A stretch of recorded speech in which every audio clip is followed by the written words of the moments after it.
بسم اللہ الرحمن الرحیم۔ السلام علیکم پیارے دوستو، کیا آپ جانتے ہیں کہ اللہ تعالیٰ نے عورت کی تخلیق مٹی سے کیوں نہیں کی؟ عورت کو مرد کی پسلی سے کیوں پیدا کیا گیا؟ کیا مرد کی ایک پسلی عورت سے کم ہوتی ہے؟ سائنس اس بارے میں کیا کہتی ہے؟ اور اللہ رب العزت نے عورت کے بارے میں کیا ارشاد فرمایا؟ آج کی ویڈیو میں ہم آپ کو عورت کی تخلیق کی ایمان افروز حقیقت بتائیں گے۔ اس کے ساتھ ساتھ آپ کو یہ بھی بتائیں گے کہ آیا مرد کی شادی ایسی عورت سے ہوتی ہے جس کی پسلی سے اسے پیدا کیا جاتا ہے؟ کیا اس کی کوئی حقیقت ہے؟ اور کیا ہر مرد مٹی ہی سے پیدا کیا جاتا ہے؟ اس کی حقیقت بھی آپ کو بتائیں گے۔ ویڈیو کو آپ نے اسکپ نہیں کرنا اور آخر تک لازمی دیکھنا ہے، اور درود پاک کی برکت والی دعا میں شامل ہونے کے لیے چینل کو سبسکرائب اور لائک کر کے اپنا نام کمنٹ سیکشن میں ضرور لکھیں تاکہ برکت والی دعا میں آپ بھی شامل ہو جائیں۔ پیارے دوستوں، قرآن مجید میں ارشاد باری تعالیٰ ہے، بے شک ہم نے انسان کو کالی اور سڑی ہوئی کھنکھناتی مٹی سے پیدا کیا۔ روایت میں آتا ہے کہ جب خداوند قدوس نے حضرت آدم علیہ السلام کو پیدا کرنے کا ارادہ فرمایا تو اسرائیل علیہ السلام کو حکم دیا کہ زمین سے ایک مٹی اٹھا لائیں۔ حکم خداوندی کے مطابق اسرائیل علیہ السلام نے آسمان سے اتر کر زمین سے ایک مٹی اٹھائی تو پوری روح زمین کی اوپری پرت چھلکے کے مانند اتر کر آپ کی مٹی میں آ گئی، جس میں 60 رنگوں اور مختلف کیفیتوں والی مٹیاں تھیں، یعنی سفید و سیاہ اور سرخ و زرد رنگوں والی، اور نرم و سخت، شیریں و تلخ، نمکی و پھیکی کیفیتوں والی مٹیاں شامل تھیں۔ کچھ عرصے بعد اللہ رب العزت نے حضرت آدم علیہ السلام کی بائیں پسلی سے ایک عورت پیدا کی جس کا نام حوا سلام اللہ علیہ رکھا۔ حضرت حوا دنیا میں تشریف لانے والی پہلی عورت تھی جو کہ آدم کی پسلی سے پیدا کی گئی۔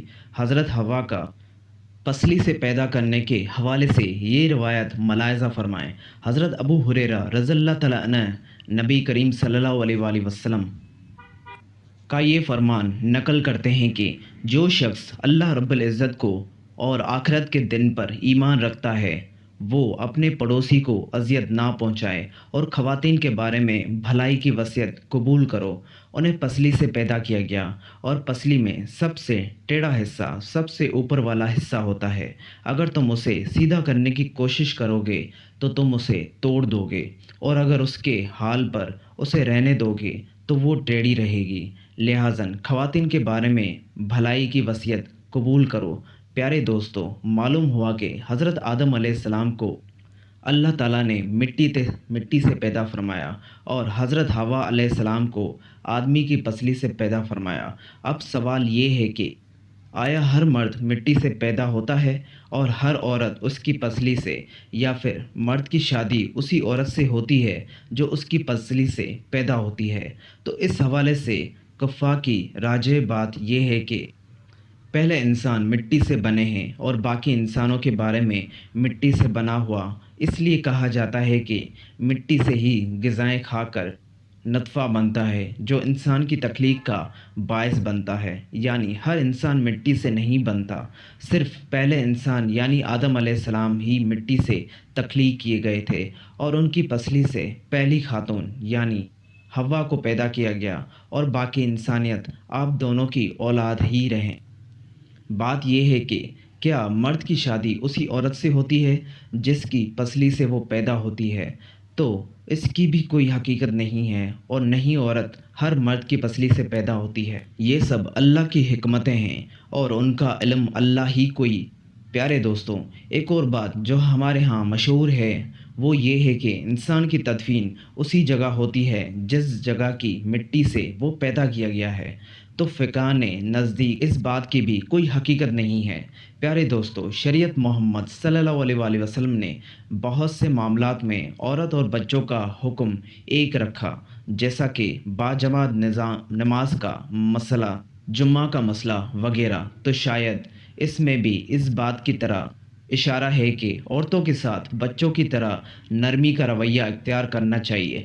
دوستو، اسی طرح قرآن مجید میں اللہ رب العزت نے ارشاد فرمایا، ترجمہ: مرد عورت پر نگہبان ہے عورت کی ضروریات، اس کی حفاظت اور دیگر کئی امور میں مرد کو عورت پر تسلط حاصل ہے، اور یہ خود اللہ رب العزت نے فرمایا، گویا کہ عورت رعایا اور مرد بادشاہ ہے۔ اس لیے عورت پر مرد کی اطاعت اللہ رب العزت نے لازم قرار دی ہے۔ اس سے ایک بات یہ واضح ہوتی ہے کہ میاں بیوی کے حقوق ایک جیسے نہیں، بلکہ مرد کے حقوق عورت سے زیادہ ہیں، اور ایسا ہونا عورت کے ساتھ ناانصافی یا ظلم نہیں، بلکہ عین انصاف اور حکمت کے تقاضے کے عین مطابق ہے۔ پیارے دوستوں، آپ کو بتاتے چلیں کہ بعض محققین کے مطابق مرد کی پسلی سے عورت کو بنا کر اللہ رب العزت نے مرد کو اپنی اس حکمت کا اشارہ دیا کہ میں نے عورت کی تخلیق فرشتوں کے لائی ہوئی مٹی سے نہیں کی، بلکہ انسان کی پسلی سے کی۔ میں نے اسے تمہارے جسم کے حصے سے اس لیے نکالا کہ عورت کا تقدس اور پردہ قائم رہے، فرشتوں کو بھی خبر نہ ہونے پائے کہ زمین کے کس حصے سے لائی ہوئی مٹی سے عورت کی تخلیق ہوئی۔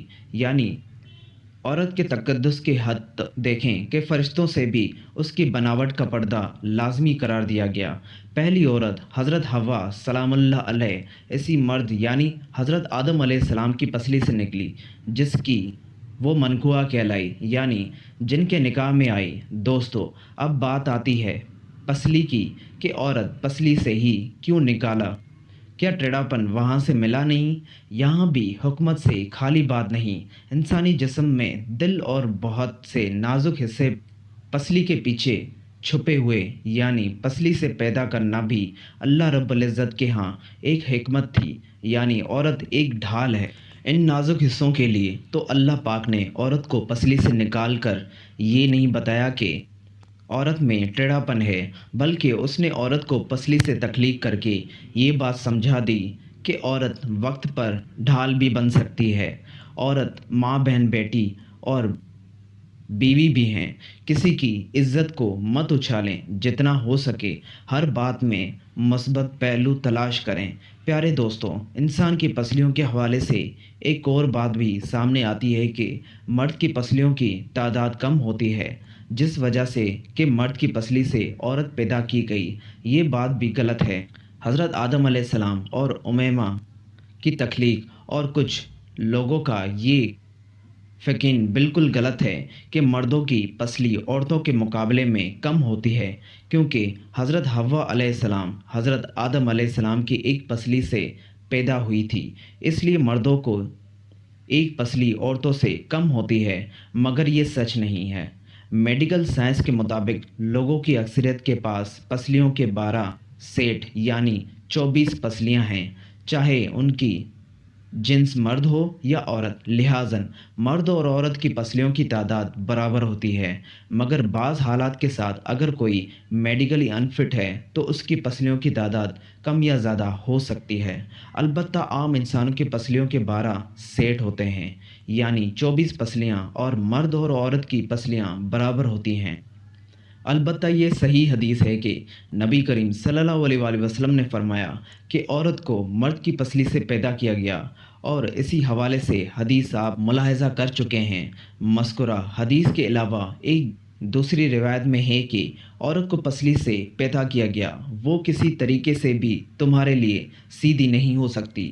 اگر تم اس سے فائدہ اٹھانے کا ارادہ رکھتے ہو تو ٹیڑھے پن ہی کی حالت میں فائدہ اٹھا سکتے ہو، اور اگر تم اسے سیدھا کرنے میں لگ گئے تو اسے توڑ بیٹھو گے۔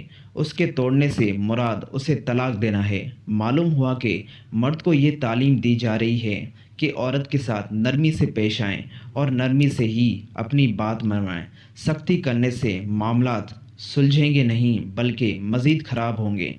دوستو، یہ تھی ہماری آج کی ویڈیو۔ ہماری آج کی اس ویڈیو کو اپنے دوستوں کے ساتھ زیادہ سے زیادہ شیئر کریں۔